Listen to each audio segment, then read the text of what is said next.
পুজো শেষ হয়ে গেল, মনটা একটু খারাপ খারাপ যে দূর আবার 1 বছরের অপেক্ষায়।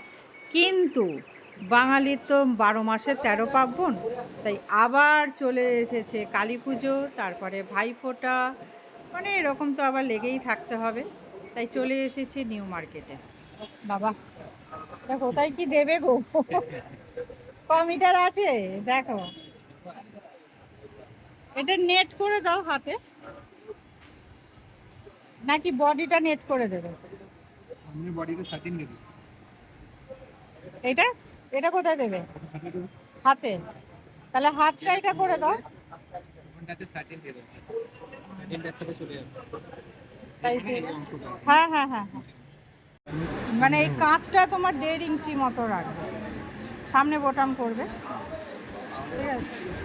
আর পেছনটা মানে হেয়ার স্টেজ, মানে একদম সেই ঘাড়ের কাছে না, ঠিক আছে? এটা এটা হলো পুজোর সময় না, তাড়াহুড়ো করে অনেক কাজ পেন্ডিং ছিল, মানে অনেক ব্লাউজ বানাবার ছিল, ফলস পাড়, পিকো, মানে অনেকগুলো অল্টার করার ছিল।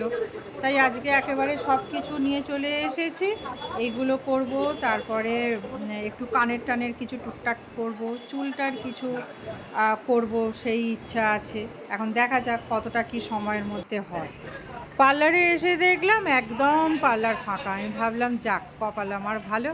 তো সঙ্গে সঙ্গেই বসে পড়লাম, চুলে শ্যাম্পু করে আজকে একটুখানি চুলেতে হাইলাইট করছি, কারণ পুজোর 2 মাস আগে আমি স্মুথনিং করিয়েছিলাম, তার জন্য আর চুলের কিছু 12টা বাজায়নি।